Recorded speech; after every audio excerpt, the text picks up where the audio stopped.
പ്രിയമിത്രങ്ങളെ, കർമ്മയുഗത്തിലെ ശ്രേഷ്ഠരായ കർമ്മയോഗികളിൽ അവശ്യം വേണ്ട പഞ്ചജ്ഞാനം എന്നറിയപ്പെടുന്ന ജ്ഞാനത്തിൻ്റെ ഘടകങ്ങൾ എന്തെല്ലാമെന്ന് നമുക്കൊന്ന് വിലയിരുത്താം.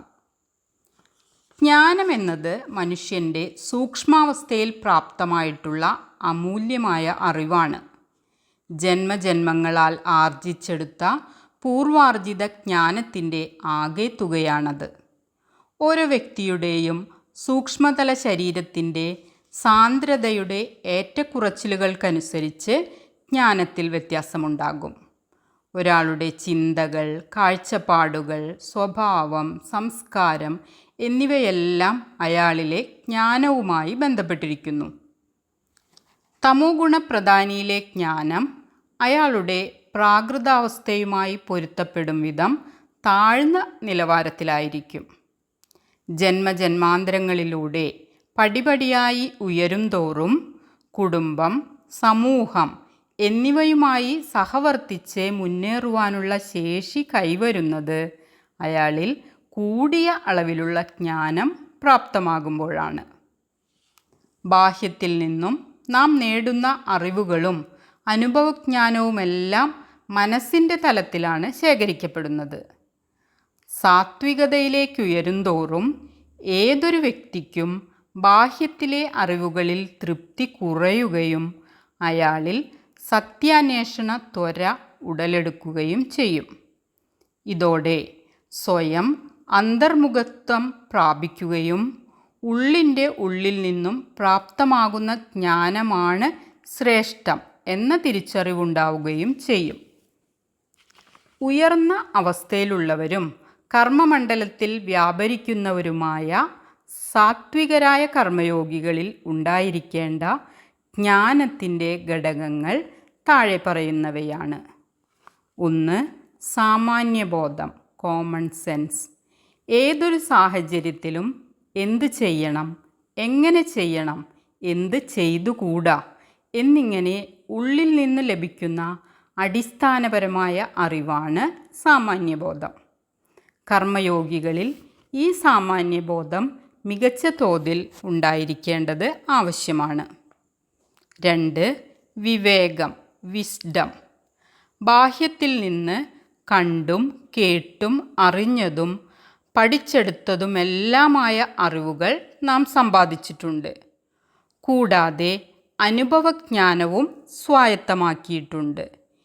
ഈ അറിവുകളുടെയെല്ലാം ഒരു അടിസ്ഥാനം നമ്മളിലുണ്ട്. സാഹചര്യങ്ങൾക്കനുസരിച്ച് ഈ അറിവുകളെ പ്രായോഗിക തലത്തിൽ കൊണ്ടുചെന്നെത്തിക്കുവാനുള്ള കഴിവാണ് വിവേകം.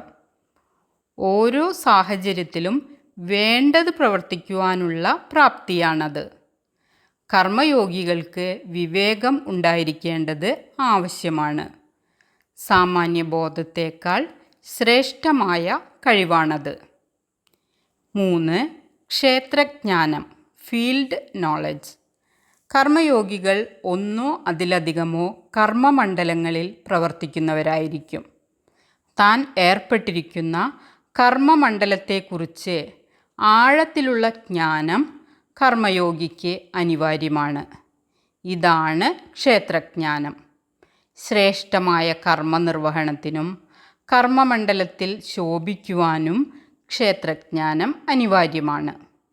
കൂടാതെ ഇത്തരത്തിലുള്ള ജ്ഞാനത്തെ കേവലം അറിവിൻ്റെ തലത്തിൽ മാത്രം ഒതുക്കാതെ ജീവിതത്തിൻ്റെ ഭാഗമാക്കുവാനും കർമ്മയോഗി തയ്യാറാകണം. 4. ലൗകിക ജ്ഞാനം, സെക്കുലാർ നോളജ്. സമൂഹജീവിയായ മനുഷ്യന് താൻ ജീവിക്കുന്ന സ്ഥലകാല സന്ദർഭങ്ങളെക്കുറിച്ച് വ്യക്തമായ അറിവുണ്ടായിരിക്കേണ്ടത് ആവശ്യമാണ്. തൻ്റെ രാജ്യത്തിൻ്റെ സംസ്കാരം, ഭരണരീതി, ചരിത്രം, നിയമവ്യവസ്ഥ എന്നിവയെക്കുറിച്ചെല്ലാം അവബോധം ഉണ്ടാകേണ്ടതുണ്ട്. കർമ്മയോഗിക്ക് തൻ്റെ നാടിനെക്കുറിച്ചും തനിക്ക് ചുറ്റും നടക്കുന്ന സംഭവ വികാസങ്ങളെക്കുറിച്ചുമെല്ലാം അറിവുണ്ടാകേണ്ടത് ആവശ്യമാണ്. ജ്ഞാനത്തിൻ്റെ ഈ 4 ഘടകങ്ങളും അതോടൊപ്പം പഞ്ചശക്തി, പഞ്ചശുദ്ധി എന്നിവയുടെ ഘടകങ്ങളുമെല്ലാം ബോധപൂർവമായ സ്ഥിരപരിശ്രമത്തിലൂടെ പ്രാപ്തമാക്കുമ്പോൾ നമ്മളിൽ ഉണ്ടാകുന്ന ആത്മീയമായ ഉണർവാണ് അഞ്ചാമത്തെ ഘടകമായ ആത്മീയ അവബോധം. നമ്മുടെ മനസ്സിൽ കാമം, ക്രോധം, ലോഭം, ഭയം എന്നിങ്ങനെയുള്ള നെഗറ്റിവിറ്റികളുണ്ട്. ഇവയോട് പൊരുതി ഇവയെ മറികടക്കുവാൻ ശ്രമിക്കുന്നത് ദുഷ്കരമാണ്. അതിനേക്കാൾ അഭികാമ്യം പഞ്ചശക്തി, പഞ്ചശുദ്ധി എന്നിവയിലെ പോസിറ്റീവ് ഘടകങ്ങൾ വളർത്തിയെടുക്കുന്നതിൽ ശ്രദ്ധയൂന്നുക എന്നുള്ളതാണ്. ഇത്തരത്തിൽ പോസിറ്റീവ്സിനെ പരിപോഷിപ്പിക്കുക വഴി അതിനനുസൃതമായി ബോധം വളരുകയും നമ്മളിൽ ഈ ഘടകങ്ങൾ വേരൂന്നുകയും ചെയ്യും. ഈ ഗുണങ്ങളെല്ലാം സ്വായത്തമാക്കിയ കർമ്മയോഗികൾക്ക് ഉള്ളിൻ്റെ ഉള്ളിൽ നിന്നുള്ള ആത്മീയമായ അവബോധം മാർഗദീപമായി വർത്തിക്കുന്നു. നന്ദി.